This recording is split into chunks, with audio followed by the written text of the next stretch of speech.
right, welcome. So I just want to tell you a little bit about the research presentations you'll be hearing about today. All of this research was conducted at BYU in our counseling center. And we have a very large counseling center at BYU. We have over 30 psychologists who work there full-time, seeing clients. And then in addition to that, I couldn't remember how many, 15 or so, right, Michael? Maybe more than 15 trainees. So our trainees are doctoral students in the clinical psychology doctoral program and the counseling psychology doctoral program. So in all, we have so many therapists there to see so many clients that are presenting with lots of different concerns. Some of these concerns have to do with sexual concerns and concerns about reconciling their faith and sexuality. And so we have two different groups. Actually, there's many of each of these groups. The first one's for sexual concerns, and that's often people who come in and are finding that they struggle with the use of pornography or masturbation, and it's a group that they work on the ACT model, and that's been a successful group in the past. Another group that's got started maybe 3 or 4 years ago is a group for people who are trying to reconcile faith with their sexual orientation or their gender identity. And so, are you guys, is this even working? Anyway, I'll use it because they told me I had to. Okay. So I just want to give you a little overview of what the place that we're doing this research looks like. You switch. I also wanted to give you an overview of some of the terms that we're going to be talking about in this session. And I teach psychology of gender, and I teach women's studies at BYU. And so I often find myself explaining these terms. I know many of you are familiar, and this will be a complete review, but I also wanted to go over them with you in case any of them are new. So I think it's important to differentiate between people's identity, attraction, expression, and sex. And so I want to talk a little bit about what each of those are. So gender identity is how you define your gender based on how much you align or don't align with what you understand the options to be for gender. So it's your degree of womanness or manness, or people can be different points on that spectrum. So gender identity is how you perceive yourself according to your gender. Gender expression is the way you present gender. We all perform gender in lots of different ways, and gender expression is the way that we try to show other people how much we conform with femininity or masculinity. And again, it's not necessarily binary, the way we present. It can be some of each. Biological sex is one's femaleness or maleness. And oftentimes when we talk about biological sex, we simplify and say it's just about the genitalia. There's a lot of other things that go into it, right? There's people who are born intersexed or with non-traditional sex characteristics. And so it's important to recognize that biological sex is something different than some of these other things. It's the physical sex characteristics that you're born with, including genitals, body shape, voice pitch, hair, body hair, hormones, chromosomes, etc. Okay?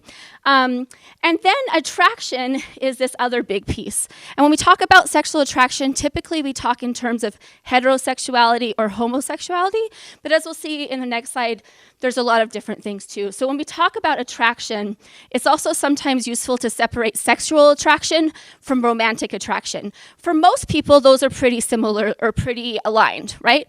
But for some people, they're not. And so sometimes it can be useful to separate in which way you're attracted to different people. So sexually attracted to women or females or femininity or men, males, masculinity, and the same for romantically attracted to. Yes?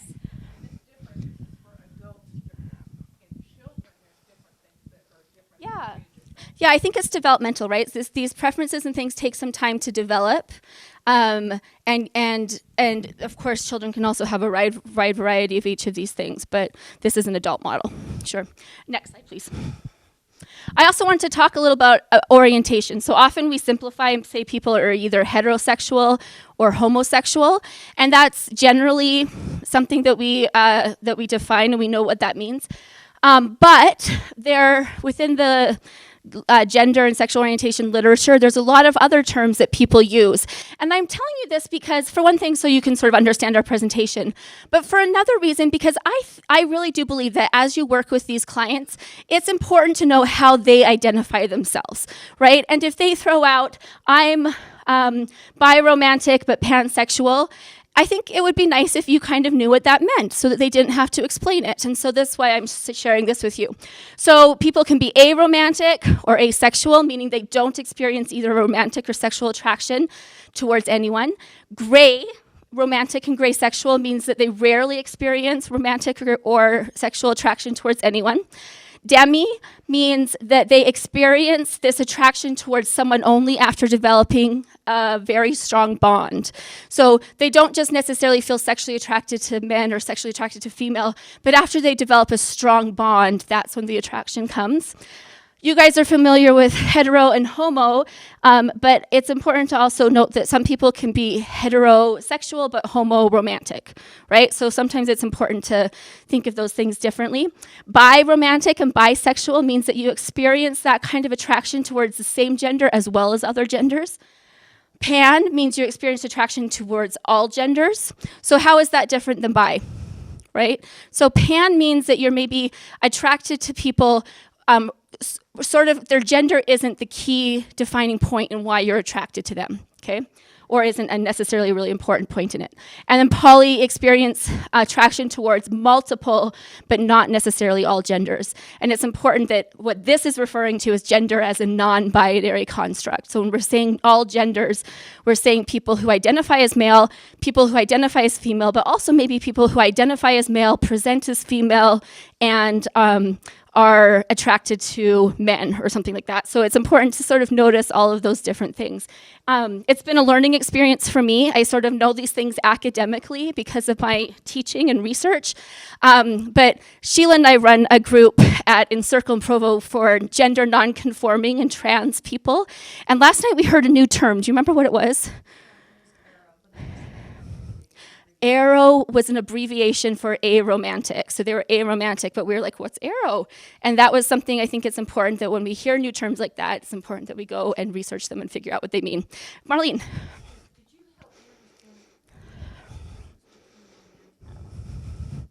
Yeah.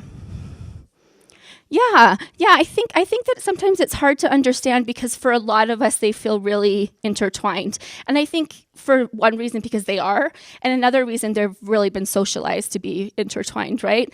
And so this just describes people who may have, if you think of the romantic attraction you have towards your spouse, right? That you care about them, you have loving feelings towards them, you like sort of enjoy their company, you smile when you think about them, versus sexual is the more I'm attracted physically to them, right? So I think that it's just a way of differentiating what we sometimes pull together. Yes?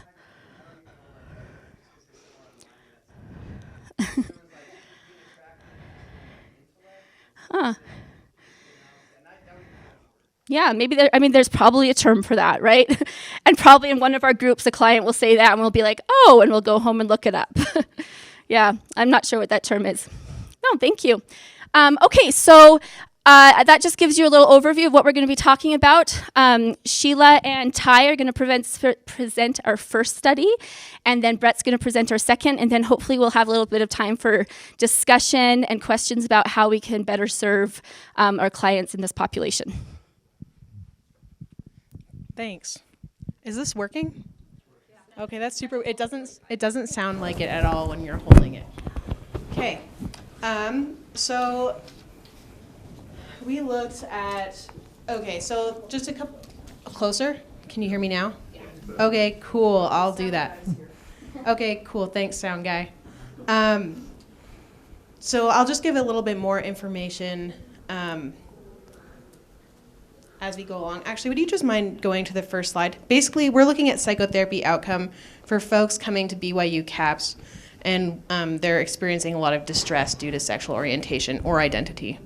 So that's kind of the broad picture. I'm going to turn this over to Ty, and we'll get more into the details later. Sounds good. So to start with our study, we looked at some of the pertinent literature and studies, and what we found in this is that LGBT individuals are at higher risk for mental health concerns than the heterosexual and cisgender individuals. And that of the LGBT group, that of all ages, they're at risk for suicidality more so than, once again, the heterosexual and cisgender group. And some of these risk factors for the LGBT population are family rejection, low social support, and victimization. And these are especially interesting in an environment like Provo, Utah, and at BYU, where due to the predominantly like Mormon culture and religion that's around, or Latter-day Saint, or Church of Jesus Christ of Latter-day Saints. Sorry, guys. These folks are at extra risk, especially if they're, a lot of them don't have supportive parents. Their parents have a really hard time reconciling their love for their child with their religious beliefs. And sadly, some of these kids end up being discriminated against by those closest to them. Sometimes they lose friends. There's a lot of turmoil about coming out for even someone who lives in like a liberal place full of liberal people. So it's just compounded by the culture. So it's a little bit more difficult for them. And then, so seeing that family rejection and lack of support is a greater risk factor for those mental health concerns. Looking at having support, we see that having support from the LGBT organizations, communities, and individuals has a strong effect on the well-being of the LGBT group, and that unfortunately, like Sheilagh was talking about, it's not always readily available to have that support. And then going on to the family effect, looking at that, we see that having a supportive, caring parent-child relationship, as well as just a general strong family relationship, has a strong effect on their well-being, and also is shown to have that they have less risk of suicidal behavior, as well as just risky behavior in general, such as drug abuse and unsafe sex. And then going off of that, we also see that having support from heterosexual friends is also good for their well-being. But most of the studies we looked at compared the effects between family and friends, and the conclusion was that even though there is an effect, that effect is somewhat dwarfed by the effect that family has on their well-being. Right, so it's important for, like, especially like LGBT youth, it's important for them to have friends, but we still worry about them even if they do have good friends, because the family situation can be what's hardest for a lot of them. And then looking at the literature on psychotherapy and the LGBT group and that relationship, we actually see that there is remarkably little research on that most of the stuff we looked at just said that there isn't much research. And one of the studies that are about this relationship comes from BYU. And what it says is that for psychotherapy outcome, there was no difference between LGBT individuals and the control group, which consisted of heterosexual and cisgender individuals. Yeah, and that was true. Like, there weren't a greater, not only were their outcome scores similar, but we didn't see an increased amount of people deteriorating, like doing worse in psychotherapy according to our measures, relative to the non-distressed due to sexual orientation or identity group. Yes? What was the type of psychotherapy that the outcome? I mean, what was the actual Right, that's study? a great question, and we can touch on that now because our study is actually a replication of this study. It's been about 6 years. Yeah, no, I was going to go there anyway, so this is now as good of a time as any.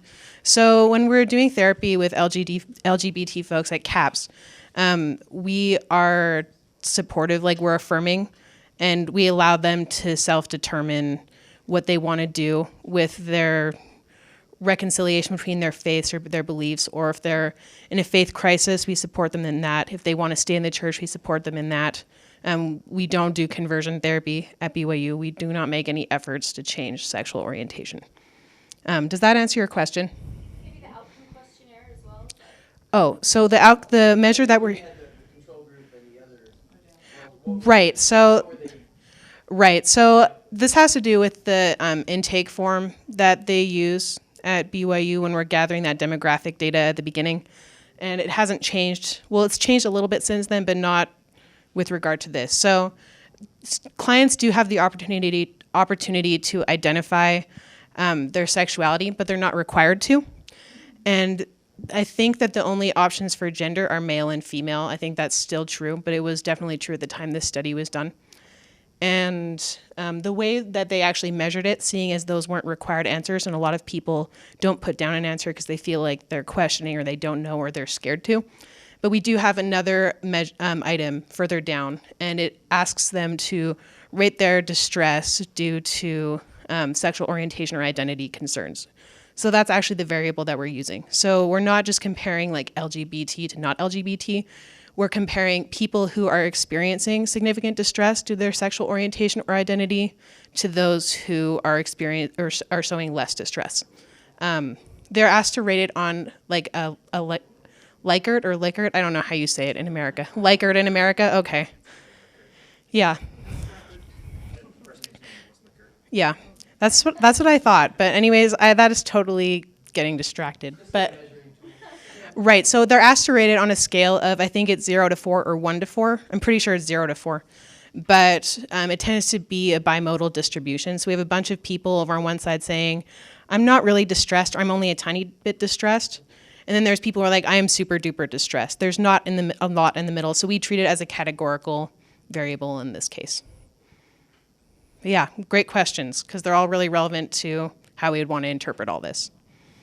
And we're actually doing, I think I mentioned this, we're doing a replication of that first study up there. That's the Mondragon study. So similar to that, but with the newer data. Okay.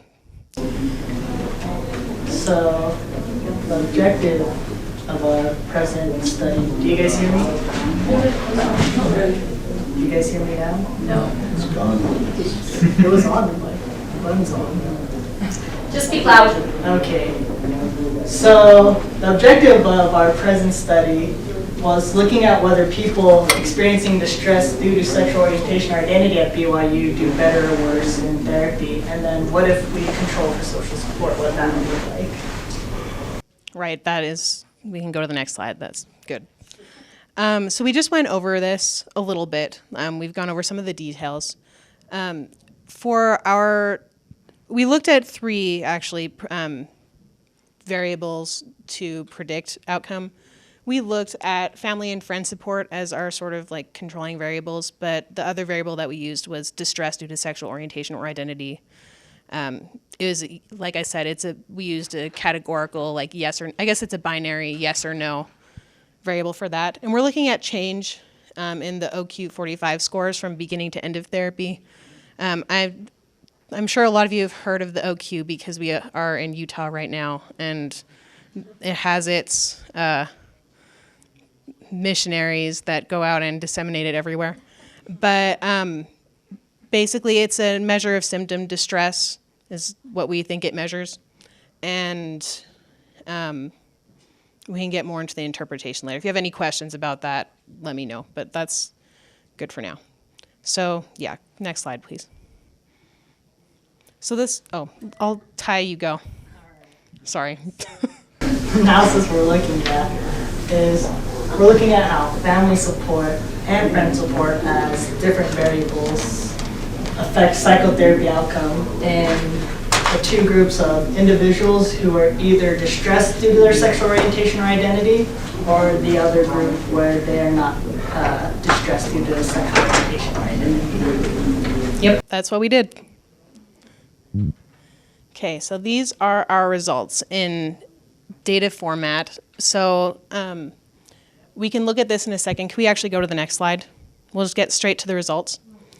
The findings that Mondragon found were replicated in this new sample. The presence of significant distress due to sexual orientation and identity did not predict psychotherapy outcome, which we're glad because we don't want them to be worse. So this is good news. Yeah.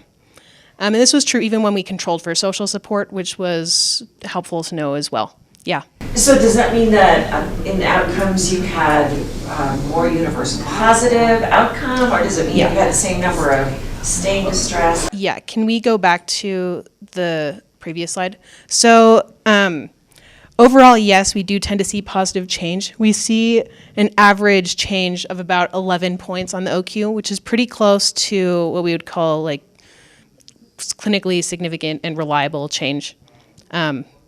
So yes, we're seeing good overall outcome, not income. I don't make very much money. We didn't look at different clinically significant groups as part of this, not in this analysis.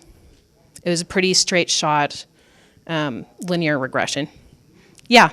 Yeah, go back to the next slide. Your statement of seeing no significant distress due to sexual orientation or identity does not affect psychotherapy outcome. What psychotherapy outcomes were you measuring? That's a pretty broad statement. Right. It was as measured by the Outcome Questionnaire 45, which is a measure of symptom distress broadly. It's a pretty general measure.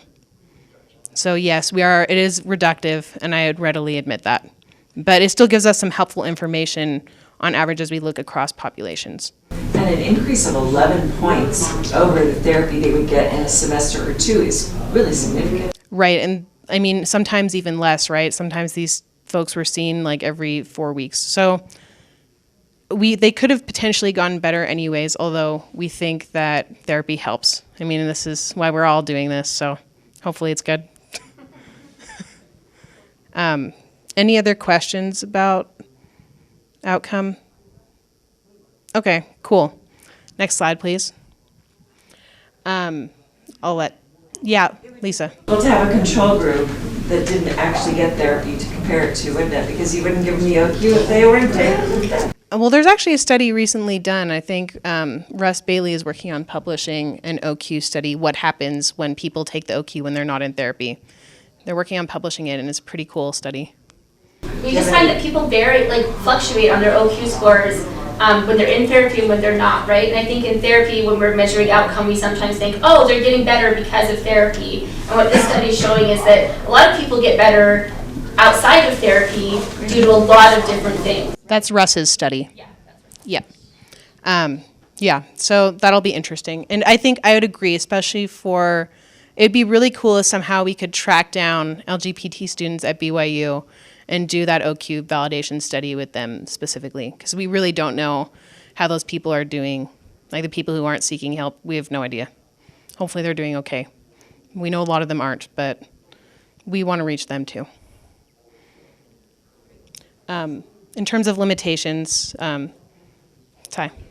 So even though this population was the one we were interested at, BYU, because it's an environment where it could possibly cause more distress than maybe the normal environment in sexual orientation. But despite that, it was just that population that we studied, and so these results are not necessarily generalizable. Yeah. And the operational definitions are kind of rich, and like we talked about, the OQ is kind of a general measure of outcome, and so it's a bit reductionist, so there's some limitation. Yeah, and there's also the fact that we don't know, like we can't compare, like it would be really cool if we could compare like LGBT to not LGBT, because there's some muddiness, because this is only measuring distress due to sexual orientation or identity. And yeah, the outcome measure in general. Outcome is really hard to measure. We could have entire conferences on that topic and what we should do about that. 100%. Yeah. I'm sorry. So when that question was asked, did they understand it was being asked about them or someone else's was causing them stress? Like if they had a brother or a mother or father who was going through it and that caused them stress. Could that have been? They could have interpreted that way, but I think that's an unlikely interpretation given the context of the interview. I mean, not the interview, but the intake questionnaire. It's asking you like, how much are you distressed due to the following? And it goes through a bunch of them, a bunch of different variables in addition to this one. Yeah, well, it's like any questionnaire. Like people can always interpret it in different ways, and that's some of the noise that we see most likely. Yeah. And then what's the next slide? Oh yeah, we were talking, basically for further research, I think it'd be cool to replicate this with some more robust operational definitions, and maybe other like research modalities. Like I think a qualitative study would be super cool. We need to do more on this topic broadly, though. We're barely scratching the surface at present. I think that's the end of this particular one. These are all the references. Yeah. Did someone say something? No. Okay, I'm just imagining things. We had lots of sources. We read stuff. Okay. I think, Brett, you're next. Okay, I'll do that for you. Here's the mic.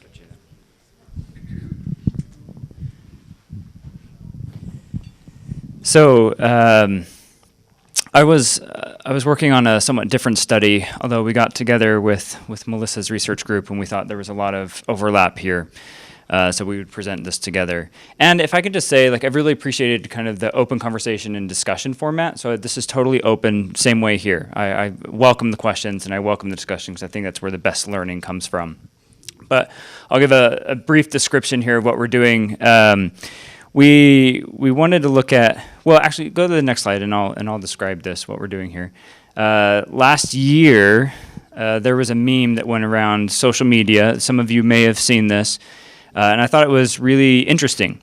So the meme essentially says, around time of general conference every 6 months, suicide attempts and crisis calls dramatically increase. And then if you read the smaller font, it says in direct relation to the words spoken at conference. And it says former members, doubting members, and LGBTQ people often experience suicidal ideation, anxiety, depression, and related mood disorders, and broken family relations. And then it gives some really good tips as far as things we can do as members of the church to reach out and help people be in less distress. But what caught my attention is the claim here is stated as one as fact, but is actually maybe more of opinion. And as we were going along, talking to some colleagues about this, we went to this idea that, hey, we have the data, we can test this, and we can actually see what the effects are, and if there is like an increase in suicidal ideation, if there are like more crises that occur around the time of general conference. And so this is what we went about, kind of just testing out this question from the meme, really, and found some interesting results. So we used the data that we have at BYU CAPS, used the outcome questionnaire again. So this is something that's given at the beginning of every session, a general measure really of what's going on. But it also includes this suicidal question, the 8th question on there, asks about like suicidal ideation on a Likert scale 1 to 5. So lets us know how frequently this might be occurring for someone. The other pieces of information that we used were the CCAPs. So we use CCMH data. So this is data that comes from over 700 college universities nationwide. But what we do is we give this questionnaire at intake, so before their first session, and then it includes demographic questions like sexual orientation. We actually ask that very specifically and let them self-identify that. And then it also includes questions about religious importance. So we get an idea of if religion is strongly, like very important to them or not important at all, and gives us an idea of kind of where people are at on that spectrum. And then the last thing, the kind of data point we used here, is we keep track of all the crisis walk-ins that we have at the counseling center at BYU.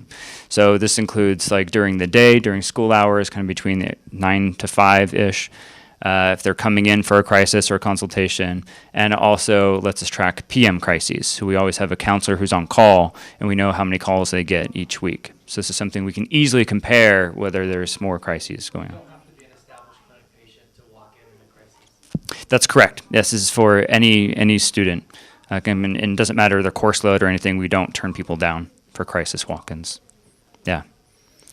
And then we don't advertise this, but we've actually had non-BYU students call for the PM crisis as well.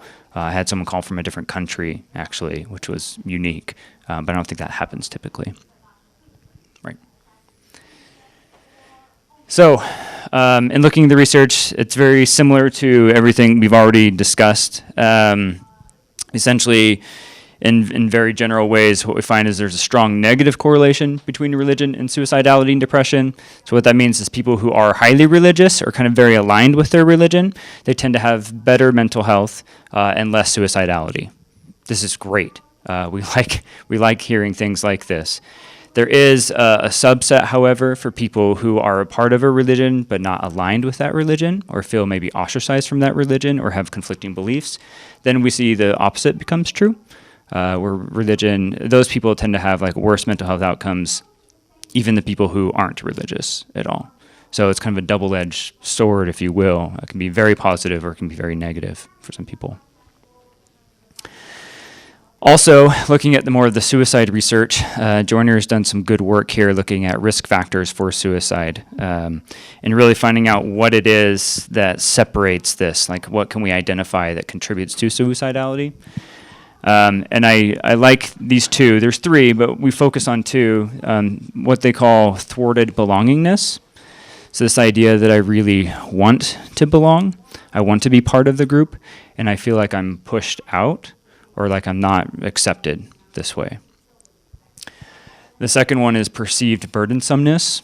It's this idea that my problems are so great and I'm worried that it's going to bring others down with me. And so I maybe like don't bring them up, or I kind of just hold them in. And these two things increase a desire to die in people. So what we want to do is, of course, as clinicians, is do anything we can to reduce these. We want people to feel accepted. We want them to feel like they're not a burden on us, like we can like grow together. And as you can imagine, someone who might identify as LGBT at a highly religious school like BYU, where it's not very acceptable, they might experience both of these things and not feel like they have a lot of support typically, where they can go to talk to people. So this becomes very concerning this way. And then I discussed this. The last thing came from Tyler Lefevre's work, where he describes that this dissonance between religious beliefs and sexual identity actually is associated with increased risk of suicide as well. So that kind of sets the stage for what we're looking at. So we came up with a few different questions, things we wanted to ask in this study. The first one being, are students who identify as LGBT are with high religious importance, we kind of expected them to have more distress. We expected them to have greater suicidality and kind of this increased use of crisis services, which would match the literature. That's why we guessed it. The second one is anyone who doesn't identify as LGBT or non-LGBT, again with high religious importance. We assumed that Conference would have this effect of like decreased psychological distress. Maybe they would feel really enlightened by a talk or feel really good after a talk, so they have fewer mental health issues, decreased suicidality, really desire to stay alive, and probably not use crisis services as much. And then the last question we had is, regardless of sexual orientation, we assumed that students with a low religious importance, so they just didn't really care or wasn't that important to them, that we wouldn't really see a change in distress based on Conference. Like they probably wouldn't watch Conference, or like just wouldn't impact them in any way, so things would continue on as normal for them. So we assumed that mental health would be the same, suicidality would be the same, and no difference in crisis services. Any questions with these? Any questions with our questions? Cool. Let me tell you what we found. So this is in general, so regardless of, this is before General Conference, we just kind of looked at the data and see what we found there. And the first thing we saw was that students who said religion was very important to them, in general, they had less psychological distress. This is not surprising at all. It matches what we've already seen from the literature, but it was nice to see it replicated here in our data as well. The second one is students who viewed religion as very important in their lives also reported less frequent suicidal ideation. Again, not surprising, but just confirming some of that. So then we wanted to compare the effect of Conference and just looking at this time frame. So what we did is we took students who came, who had therapy session and took the OQ sometime between the 2-week window before Conference, and also had a therapy session sometime in the window 2 weeks after Conference. So it's a month span, but we thought that fit our services pretty well, since maybe we only have like sessions every 2 weeks for a lot of our data. So this is the way we used it. We would compare their OQ scores as well as like the suicidality and some of the other crisis appointments to see what was going on here.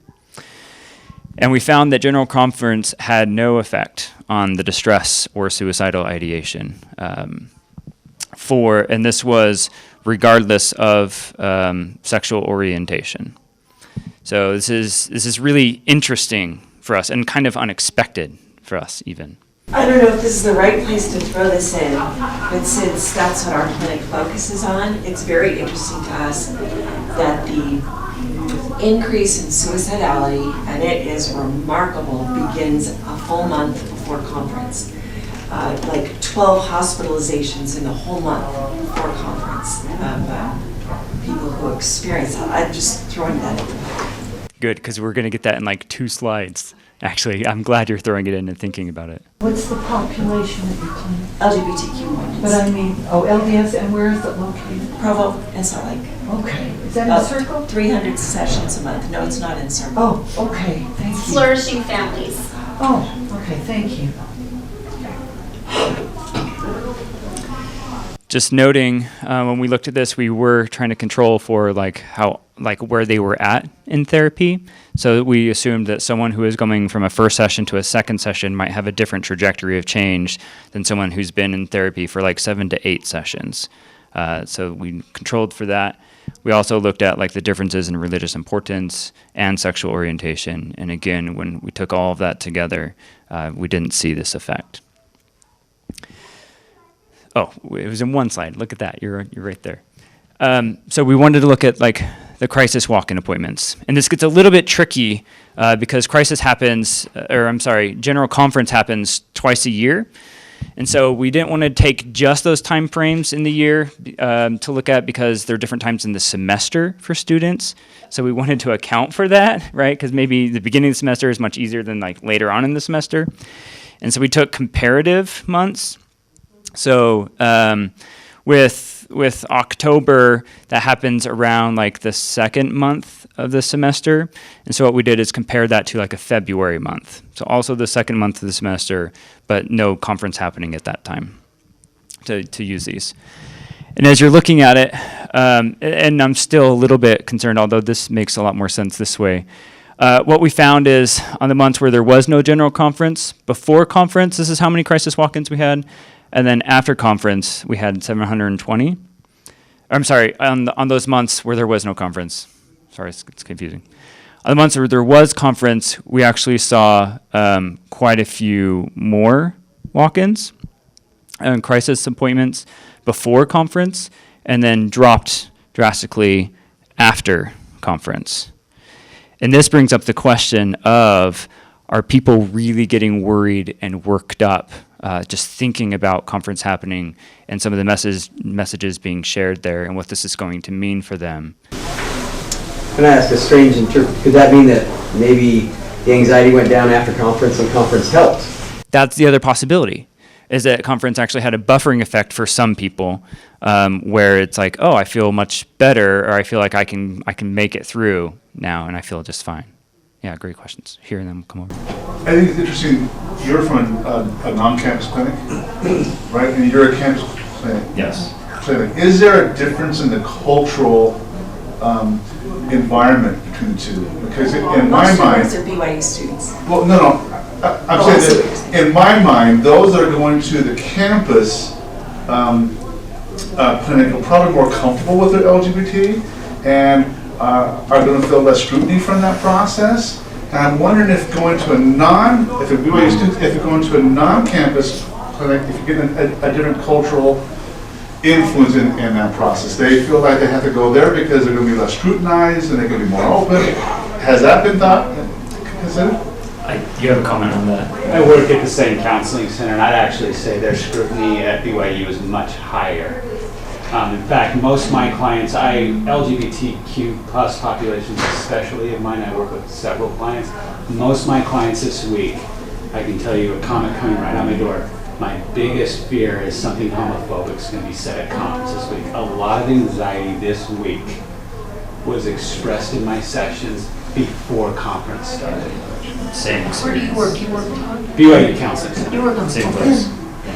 And I think what happens is a lot of my clients will not watch conference, but they will be with their families, and that day they experience a lot of anxiety.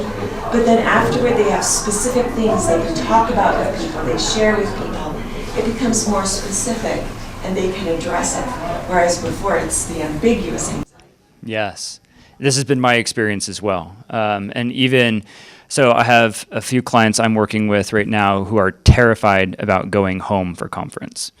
They love their families, love and hate their families, as we all do.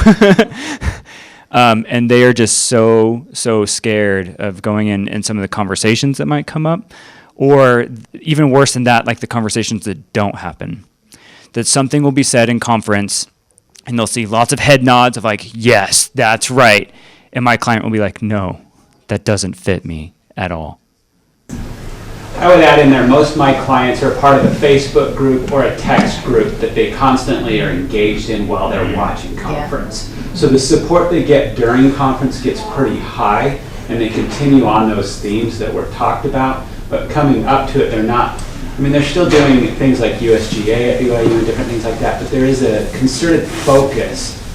And so they're texting all one another when conference is going. That's the common report I get. I know next week when I see my clients, I will hear about what was said in these Facebook and text groups.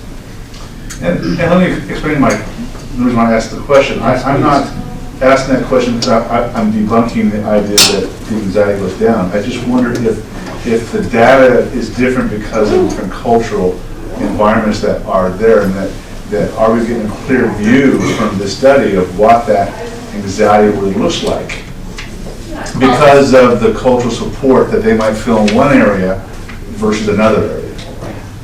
So I was just going to say, I love doing qualitative research, and this is like another example of like, this is an answer that we could answer, or question that we could answer really well qualitatively, and I think that's the kind of research that would need to be done. Yeah. Could I ask one more about question. just one question on the population? Mhm. Have you ever distinguished, are these BYU students that grew up here or they're from out of state? Because I'm coming from Alabama, and when I was up in Omaha, Nebraska, we had an openly LGBT person working the desk at the temple, and he kind of told everybody, I just don't act on it. You know, he kind of told everybody. That was just his thing. Nice guy. But but I mean, in our ward, this is not an issue. I mean, we had one girl in Young Women's. She goes, yeah, I don't know if I'm transgender. And my wife's Young Women's president. She's like, well, you know, those are things you got, you know, it's not, they talk about it. It's not, I don't know if that's just Utah raised. Nothing against Utah, but is that different? Or is your population mostly that kind of raised youth, or is it, are they differentiated from coming, because you got kids coming from all over the planet to BYU. Right. And I just didn't know if there's a difference. Or if you've ever looked at that. No, so that's a great question, because I hear about the same difference all the time, and I've noticed the same difference even with my clients who are like Utah Mormons versus like non-Utah Mormons. And that's not something we looked at. So this is kind of a general picture first, although that would be something really interesting to consider for the future like this. BYU, and it's this microcosm of, I mean, it's not just Utah Mormon, right? It's like, and so I grew up in Canada, and we always were like, there's American Mormons, then there's Utah Mormons, then there's Provo Mormons, and then there's BYU Mormons, right? And like, so this is them coming from somewhere else to like BYU Mormons. Like there's a big culture shift that comes out. It'd be interesting to see that breakdown. I think so too. I think so too. And I think that in terms of clinical application, that's really important too, because when I have a client sitting in my room, I'm not only looking at working with an individual person, I'm working with an individual person in the context of their culture. Absolutely. Absolutely. Because that culture matters quite a bit. I'm glad you were all having a lot of the same questions I did with this. This makes me like feel much better about it. If you go to the next slide, because my greatest concern even coming in today was coming and saying like, hey, we looked at conference and we saw no effect, right? And this could be like a negative effect. So because what we're saying is like there was no overall negative effect due to conference. So people weren't getting worse as a result of conference. And what is tough for me in this sense is I was actually running a group, one of our Reconciling Faith and Sexuality groups, and I was telling them the results of this, and I immediately had one girl raise her hand. She's like, well, then you did not interview me. Because conference is awful for me. And that is a shared experience that I often hear. And so I don't want to diminish in any way people's individual reactions to conference, positive or negative, because I think this is something that's very important. What we're saying is like what the general like findings were. Based on the measure that we use in the population that we sampled, there was no effect here. But it doesn't discount the positive or the negative effects people have with conference. So that brings up almost a different kind of study. Because you measure in terms of psychological decrease, Yes. suicidality. She's saying conference is horrible for me, but maybe she has the health to not make that turn into to distress or suicidality, to suicide ideation. I think that across the board, general conference is probably horrible for a lot of people. But it doesn't translate into those psychological distress indicators. That's been one of our biggest kind of remaining questions. I mean, because again, the sample that I'm working with are only the students at BYU who are already in counseling, right? So I'm not sure how to interpret it totally. So many questions now. This is great. This is just a research idea, maybe a small pilot study of finding people who have so much anticipatory anxiety about conference and for LGBT, and then what would help with that distress tolerance. I mean, the GPT is formulated, one of the modules is distress tolerance, but it would be interesting to see whether that in fact made their life better, because if that much distress is occurring, much more suicide thought beforehand, it seems to me like that's a perfect area to look at. Yeah, and in fact, Sheilagh, if you'll go to the next one real quick. That's why I want to go back to this. So the mixed kind of reaction I have is like, okay, based on the data we have, statement doesn't hold true necessarily, but it still brings up this question of, can we do this? Especially for the clients who might be having a lot of anxiety with a month prior to conference, what can we do? Because I do think there are things we can do to prevent some of that anxiety, or like help let people know like we accept them no matter what, and not feel like a burden, and not be so scared about what to expect from conference. But it can't be done, I think, in a preachy way, but more just like an individualistic, loving way. The way I would imagine like the Savior would go about doing the same thing. This is just kind of a take-home question I want answered. Given what you're doing there and all the people you're talking to and all the people you're working with, I'm wondering, what would it look like? We're being told, we have a place for you in the church. We want the LGBT people to say, we love you, we care about you. I'm talking about messages from Salt Lake. We love you, we want you in the church. The standard is never going to change. It will never change.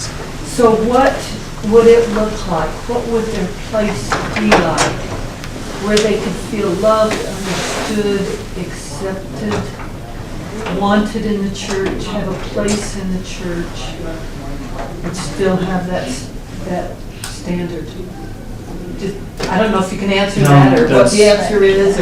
So again, if I could just speak from personal experience, I think that is the question for a lot of my clients. A lot of the clients I work with want to stay in the church. They want to be faithful members and follow Christ, and they love the teachings or certain aspects of the church. And many of them, if not most of them, feel pushed out of the church.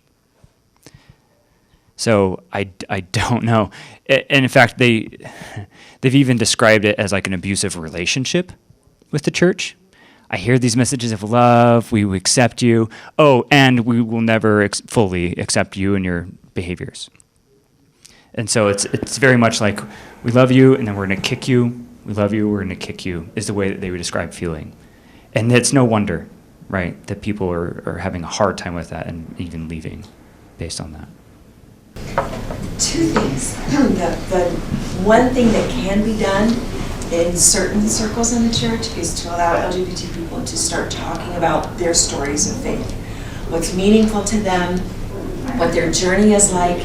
So often, even when they bear their testimony in some way about their identity or what they're doing with it, they feel shut down in their words. that would be a lovely beginning. And what I would love to see, this beautiful thing you have up there is what other people can do for members who will be listening to conference, and I love that. I wish every Relief Society, priesthood, primary could look at those things. I also would like, as part of whatever study happens around this, is for us to see what is it that people are doing that is reducing their anxiety afterward. My experience is that some of them are making decisions not to participate in the church anymore, and that's what reduces their anxiety. I'm seeing that more and more and more. And I think if we take away from this, well, conference actually helps in the long run because their anxiety goes down. We may be missing what's happening to them that's reducing their anxiety, and that Beautifully said. I don't pretend to like have all of the answers or even like any of the answers for these questions. Our main goal was just to investigate in as non-biased a way as we possibly could. And we recognize that there's still a lot more to go. That we have a lot of limitations on this. We haven't looked at the qualitative side of this. We haven't separated by kind of culture, like inside Utah, outside of Utah, even like individual or family culture around this.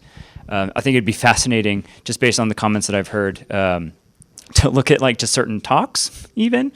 Because a lot of the comments I hear is like, I'll listen to the conference and I love it, but I won't listen to Oaks. And I'm like, but it's this idea of how can I accept the parts that make me feel closer to God and the parts that I love about the gospel, and while still making sense or reconciling like the other parts that don't seem to fit. And so that's really what we're hoping to find, is both like what maybe causes that and what we can do as counselors to help intervene with that. Any final questions before we end? I actually just wanted to say something if you're good. So I've been sitting here sort of feeling emotional over this discussion, and I think part of it, and I want to see if some of you guys can sort of identify with this. So I've been feeling like, okay, for me, I'm someone that actually kind of looks forward to conference. It's a weekend when my kids all stay home, my husband's home, like we're home in one place, and we have all these traditions around it, right? Like we have cinnamon rolls in the morning, and then we have my in-laws come over for dinner in between, and we have a big thing. And when we were doing the group at Encircle last night, the level of anxiety and worrying and stress about conference was so high that they decided to keep the house open over the weekend. Encircle's a house in Utah, and there's also, or in Provo, there's also one in Salt Lake where LGBT, gender nonconforming folks can come and just be with like-minded people, get support, have a safe place, be fed, things like that. And I was just having this like thought of like, as I'm sitting around our table with our ham dinner and my in-laws there and things like that, I want to be really cognizant of taking a moment to think of the people who are experiencing that day very differently. And so I guess I want to issue that as a challenge to you, that as you're sort of enjoying your conference traditions, that you just take a moment and think for a moment about those people who may be experiencing it differently than you, and how you can help alleviate or even just witness their pain. So we do have, how much longer do we have? Are we? Just like a couple minutes. Okay, we have like 2 minutes. Any questions for any of the people on the panel? Or do we all want to get to lunch? All right, thank you very much for coming and talking about this difficult subject.